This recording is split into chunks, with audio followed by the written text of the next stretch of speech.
Good morning students, welcome to the mathematics class. Today we are going to start the new chapter powers और इस ये हमारा video 1 है। तो हमारे जो इस वीडियो के अंदर हम सिर्फ इंट्रोडक्शन और कुछ क्वेश्चंस डिस्कस करने वाले हैं। सबसे पहले हमें समझना है कि हम पावर्स का इस्तेमाल क्यों करते हैं। Sometimes we come across very large और वेरी स्मॉल नंबर्स। जब हमें बहुत सारे बड़े नंबर और छोटे नंबर्स को डील करना पड़ता है तो नंबर्स को लिखना, उनको समझना और उनको कंपेयर करना हमारे लिए मुश्किल होता है, तो हम लोग उस कंडीशन में एक्सपोनेंशियल फॉर्म का इस्तेमाल करते हैं। अब बेसिकली इस एक्सपोनेंशियल फॉर्म क्या होता है, इसके लिए हम एग्जाम्पल ले सकते हैं कि जैसे हमारे पास एक नंबर है 20⁻⁶। तो जो ये 20 है ये बेस कहलाता है और जो 6 है वो एक्सपोनेंट कहलाता है। अब उसके बाद नेक्स्ट हमारे पास ये आता है कि हमें 1 की प्रॉपर्टी को समझना है कि 1 की प्रॉपर्टी क्या होती है। 1 as a base and exponent, यानी कि अगर हमारे पास 1⁻⁹ है तो 1 को हम 9 टाइम्स क्या करेंगे, मल्टीप्लाई करेंगे। लेकिन अगर हम 1 को 9 टाइम्स मल्टीप्लाई करते हैं तो भी हमारा आंसर क्या आता है, 1 आता है। उसके बाद में अगर हमने 1⁻³ लिया यानी कि 1 को हम 3 टाइम्स मल्टीप्लाई कर रहे हैं, इस कंडीशन में भी हमारा आंसर क्या आएगा, 1 आएगा। और सिमिलरली हम क्लियरली ये लिख सकते हैं कि 1⁻20 इक्वल टू किसके बराबर होगा, 1। यानी कि हम 1 को कितनी बार भी मल्टीप्लाई करें उसका आंसर हमेशा 1 ही आता है। दूसरी कंडीशन होती है 0 as an exponent. 0 as exponent मतलब कोई भी एक रैशनल नंबर है, उसकी पावर अगर 0 होगी तो उसका आंसर भी 1 होगा। अगर हम 6 की पावर 0 ले रहे हैं तो भी आंसर हमारा 1 होता है। ये हमारी पावर्स की प्रॉपर्टीज़ है।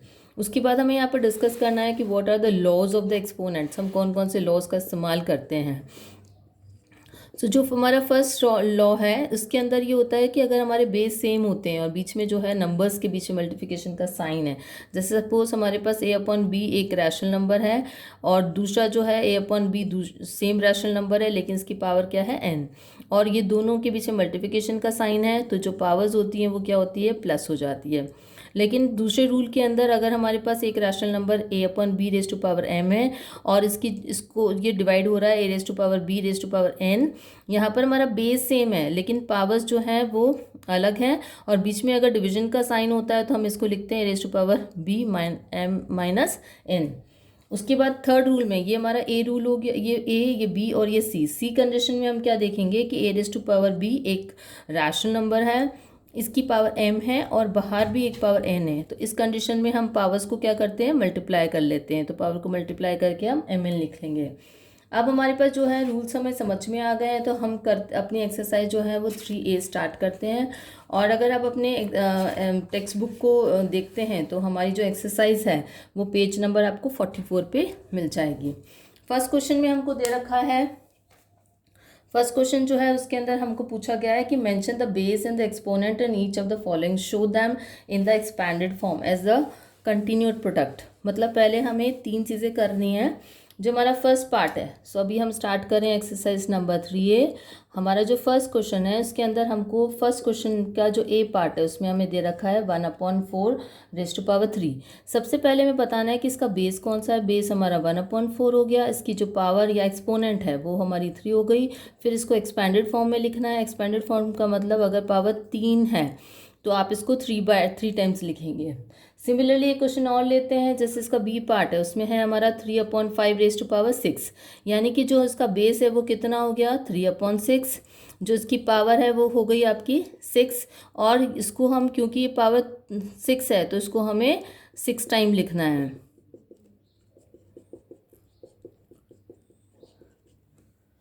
नेक्स्ट है हमारा सी क्वेश्चन लेते हैं, क्योंकि 1 की प्रॉपर्टी को हमें दोबारा एक्सप्लेन कर देगा। -1⁸ जैसे हम जानते हैं कि 1 की कितनी भी पावर हो हमेशा 1 आता है आंसर। लेकिन आप एक चीज़ ध्यान रखें कि अगर हमारी जो पावर होती है वो इवन नंबर होती है तो आंसर हमारा पॉजिटिव आएगा, और अगर पावर जो है ऑड होती है तो हमारा आंसर जो है वो नेगेटिव आता है। अब हम नेक्स्ट क्वेश्चन कर लेते हैं। नेक्स्ट क्वेश्चन 2 है जिसमें express the following in the exponential notation, यानी कि ये हमारा एक्सपैंडेड फॉर्म था। हमें एक्सपोनेंशियल नोटेशन दे रखा था, एक्सपैंडेड फॉर्म में हमें लिखना था, लेकिन क्वेश्चन 2 के अंदर थोड़ा सा हमारा फॉर्मेट चेंज हो गया है। वहाँ पर आपको एक्सपैंडेड फॉर्म में दे रखा और उसको एक्सपोनेंशियल नोटेशन में डालना है, तो it's not a difficult question, simple सी चीज़ है। क्वेश्चन नंबर 2 का हम ए पार्ट ले रहे हैं जिसमें हमें लिखा है 25 × 25 × 25 और नीचे लिख रखा है अगेन 17 × 17 × 17। तो बहुत सिंपल है कि 25 और 17 जो है 3 टाइम्स रिपीट हो रहे हैं, तो ये हमारा बेस हो गया और 3 जो है इसकी पावर हो गई। सिमिलरली अगर बी क्वेश्चन लेते हैं तो इसमें -3 into -3 into -3 into -3 into -3 upon 11 into 11 into 11 into 11 into 11 है। यानी कि जो है -3 5 टाइम्स आ रहा है तो -3 लिख दिया, 11 भी 5 टाइम्स आ रहा है तो ये हमारा बेस बन गया और इसकी पावर क्या हो जाएगी 5 हो जाएगी। तो इस तरीके से आपके पास में जो है इसके COD पार्ट हैं जो आप खुद से कर सकते हैं। तो हम नेक्स्ट क्वेश्चन जो है थर्ड क्वेश्चन ले लेते हैं। Express the following rational numbers in the exponential notation, express the answers in the lowest terms. हमें दो काम करने हैं कि पहले तो जो हमें नंबर दे रखा है, जैसे हमारे पास में 216/1000 है, तो पहले तो इसको एक्सपोनेंशियल नोटेशन में डालना है। तो जो 1000 है उसको हम 10 इंटू 10 इंटू 10 लिख सकते हैं, ये हमें क्लियर है। तो डेफिनेटली हमें क्या करना पड़ेगा, जो हमारा 216 है उसको भी हमें 3 की पावर में डालना है। तो हमें पता है कि 6 इंटू 6 36, 36 इंटू 6 जो होता है वो 216 होता है। तो हम इसको लिख सकते हैं 6/10⁻³ लेकिन उन्होंने क्योंकि लोवेस्ट फॉर्म के लिए बोला है तो इसको दोनों को हम 2 से डिवाइड कर देंगे तो ये हो जाएगा 3/5⁻³ और ये this is our required answer. उसके बाद नेक्स्ट हमें बी पार्ट जो दे रखा है उसमें हमें दे रखा है 625/1296। इसके लिए हमें क्या करना पड़ेगा, जो सिंपल नंबर है जिसको हम इजीली कन्वर्ट कर सकते हैं। 625 को हम 5 इंटू 5 इंटू 5 इंटू 5 लिख सकते हैं। 5 5 ज़ा 25, 25 5 ज़ा 125, 125 5 ज़ा 625 होता है। तो 1296 को भी हम 6 की टर्म्स में लिखने की कोशिश करते हैं। 6 6 ज़ा 36, 36 6 ज़ा 216 एंड 216 6 ज़ा जो होता है 1296 होता है। यानी कि इसको हम लिख लेंगे 5/6⁴। इसी तरीके से आपके पास में इसके COD पार्ट है। COD पार्ट जो है आप खुद से ट्राई करने की कोशिश करें। अब हमारे पास क्वेश्चन नंबर 4 आ रहा है। क्वेश्चन नंबर 4 के अंदर हमें इवैल्यूएट करना है। इवैल्यूएट मतलब जो भी आपको कंडीशंस दे रखी होती है और जो आपने एक्सपोनेंट्स के लॉज पढ़े हैं उनको आप यूज़ करके अपना आंसर निकालें उसको। तो अभी now we are taking the question number 4। Exercise जो है हमारी 3A है। इसके अंदर हमें बोल रखा है यू हैव टू इवैल्यूएट। तो यानी कि आप A जो है उसमें आप लेंगे 6/8⁻²। इसमें कोई मुश्किल काम नहीं है। यानी कि आपको 6 को 2 टाइम्स लिखना है क्योंकि पावर 2 है और 8 को भी आपको 2 टाइम्स लिखना है क्योंकि इसकी पावर 2 है। तो 6 इंटू 6 कितना हो गया 36, 8 इंटू 8 कितना हो गया 64। तो सिंपल हमारा आंसर आ गया, यू गेट द आंसर 36/64। लेकिन क्योंकि इसको लोएस्ट फॉर्म में कन्वर्ट करना है तो बेसिकली हम इसको 4 से और 4 से डिवाइड कर सकते हैं तो ये हो जाएगा 9/16।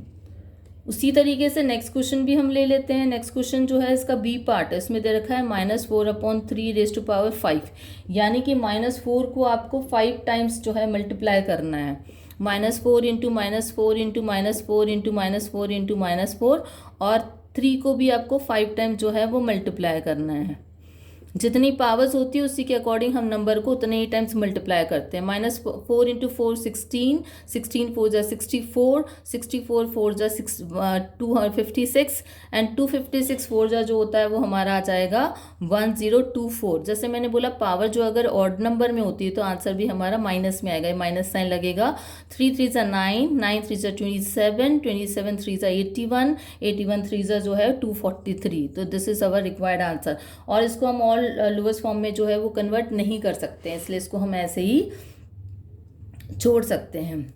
उसके बाद हमारे पास 5th क्वेश्चन आता है। 5th क्वेश्चन और जो हमारा 6th क्वेश्चन है उसमें सब में इवैल्यूएट ही बोल रखा है, लेकिन क्वेश्चन का जो टाइप है वो चेंज हो गया है। तो बस इतना सा आपको ध्यान रखना है कि जो हमारे अब आने वाले जितने भी क्वेश्चन है उसमें आपको टाइटल जो है वो सेम मिलेगा इवैल्यूएट, लेकिन उसमें टाइप जो हमारा क्वेश्चन का फॉर्मेट है वो चेंज हो रहा है। अब अगर हम 5th क्वेश्चन में A पार्ट लेते हैं तो 3⁵ एंड यहाँ पर आपको नेक्स्ट जो है वो आपको दे रखा है 3⁵2 और इसको इवैल्यूएट करना है। तो हम अपना जो एक्सपोनेंट का जो फर्स्ट लॉ यूज़ करेंगे क्योंकि इसमें बेस सेम है और बेस सेम होता है, बीच में मल्टीप्लिकेशन का साइन होता है तो पावर्स प्लस हो जाती हैं। तो हम इसको लिखेंगे 5 + 2 = 3⁻7। 3⁻7 का मतलब ये हो गया कि आपको 3 को 7 टाइम्स क्या करना है मल्टीप्लाई करना है। 3 3 ज़ा 1 2 3 4 5 6 एंड 7। तो आज अगर आप इसको मल्टीप्लाई करेंगे तो आंसर मिलेगा 2187। आप इसको मल्टीप्लाई करके देख सकते हैं। उसके बाद हम इसका बी पार्ट ले रहे हैं। बी पार्ट के अंदर जो है 1/2⁻⁻6 दे रखा है। जब ऐसे क्वेश्चंस होते हैं और पावर अगर माइनस में हो तो सबसे पहला काम जो होता है हमें पावर को प्लस बनाना होता है। और पावर को प्लस बनाने के लिए जो भी रैशनल नंबर दे रखा है उसका आप रेसिप्रोकल ले लें। ये 1/2 है तो इसको आप 2/1 और पावर हमारी क्या हो जाएगी, प्लस में आ जाएगी, यानी कि 2 को 6 टाइम मल्टीप्लाई करना है। और 2 को 6 टाइम मल्टीप्लाई करेंगे तो definitely we get the answer 64।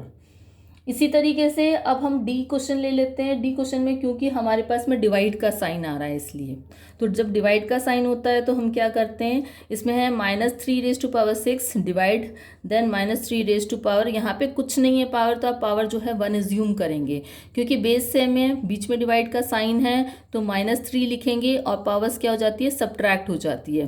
तो -3 क्या हो गया 5। अब क्योंकि जैसे मैंने आपको बताया कि अगर पावर्स जो हैं ऑड नंबर में होती हैं तो हमारा आंसर भी क्या आएगा, माइनस में आएगा। तो इसका आंसर यानी कि आ जाएगा -243 क्योंकि -3 को 5 टाइम्स मल्टीप्लाई करना है और ये हम पहले भी कर चुके हैं। हम जानते हैं कि इसका आंसर जो है वो 243 आता है।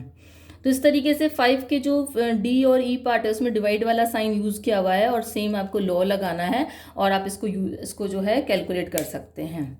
अब हमें क्वेश्चन नंबर 6 के अंदर जाना है। क्वेश्चन नंबर 6 में जो है हमें मतलब डिफरेंट काइंड ऑफ क्वेश्चंस दे रखे हैं इसमें भी, क्योंकि इसमें भी कुछ नया नहीं है, they are just asking to evaluate. तो हमने इसको इवैल्यूएट किया।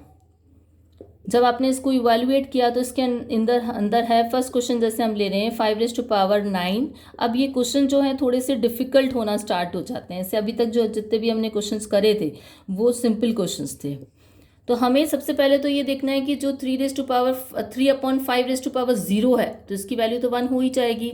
यहाँ पर आपको कुछ भी चेंज करने की ज़रूरत नहीं है क्योंकि ये दोनों प्राइम नंबर्स हैं। लेकिन यहाँ पर जो 9 है वो प्राइम नंबर नहीं है, तो पहले हम इसको क्या करेंगे, प्राइम नंबर में कन्वर्ट कर देंगे। अब पावर्स जो है, अब सबकी पावर जो है इंडिविजुअल पावर आप लगा देते हैं, यानी कि 5 की पावर कितनी हो जाएगी, -2 और 3 की पावर कितनी हो जाएगी, पावर्स आपस में मल्टीप्लाई होंगे तो -4, यहाँ 3 की पावर -3 एंड 5 की पावर -3। अब क्या करेंगे, जो बेस सेम है उनकी पावर्स को हम सॉल्व कर लेंगे क्योंकि 5 5 है और 3 3 है, तो और ये आपस में ऊपर डिवाइड का साइन है तो पावर्स क्या होगी, सब्ट्रैक्ट होने वाली है। तो अगर पावर सब्ट्रैक्ट होने वाली है तो डेफिनेटली हम लोग क्या करेंगे कि यहाँ पर अगर हम 3 को लिखते हैं तो ये -3 और पावर ये 4 हो गया, और इसी तरीके से 5 को लिखते हैं तो ये -2 + 3 हो गया, एंड दिस कम्स आउट 3 की पावर 1 एंड 5 की पावर 1, और 5 × 3 कितना हो गया हमारा 15 जो है हमारा रिक्वायर्ड आंसर आ गया। तो इवैल्यूएशन में हमें बेसिकली थोड़ा सा क्वेश्चंस का जो टाइप होता है वो चेंज हो जाता है। अभी जैसे अगर सपोज हम नेक्स्ट क्वेश्चन बी की बात करते हैं तो क्वेश्चन बी में ज़्यादा कुछ नहीं है, सिर्फ पावर्स जो है उसको मल्टीप्लाई करना है। इसलिए बेटर है कि हम क्वेश्चन नंबर 6 का सी पार्ट ले लेते हैं उसमें, क्योंकि हमें जो है 3 पावर्स दे रखी हैं। तो उस कंडीशन में हमें क्या करना होता है, जैसे इसमें -2 जो है -1/2⁻², फिर एक मिडिल ब्रैकेट लगाया गया है जहाँ पर पावर जो है वो 2 है, फिर एक बिग ब्रैकेट लगाया गया है जिसमें पावर क्या है 1 है। अब हमारी पावर्स आपस में क्या हो गई, मल्टीप्लाई हो जाती है, तो 2 2 ज़ा 4 हो गया, और उसके बाद हम इस पावर को क्या करेंगे, मल्टीप्लाई करेंगे तो हमारी -1/2 तो बेस है और पावर कितनी आएगी -4, क्योंकि 4 × -1 जो है -4। अब जैसे मैंने आपको समझाया था कि जब भी ऐसी कंडीशन हो तो पावर्स को आपको क्या प्लस बनाना है, तो इसका रेसिप्रोकल ले लें, तो ये हो जाएगा आपका 2/1 4। अब कुछ नहीं करना है, आपको 2 को 4 टाइम्स मल्टीप्लाई करना है, क्योंकि यहाँ पर जो है पावर जो है वो इवन नंबर में है, तो जो हमारा आंसर है वो भी क्या आ जाएगा, प्लस में आएगा। तो definitely you will get the answer 2 2 ज़ा 4, 4 2 ज़ा 8, you will get the answer as 16। तो अभी जो है हमने जो है 6th का जो है वो बी पार्ट तक कर लिया है, और आगे जो है हम लोग जो है आगे नेक्स्ट क्वेश्चन जो है नेक्स्ट वीडियो के अंदर क्वेश्चन नंबर 7 से हम स्टार्ट करेंगे। तो see you in the next video.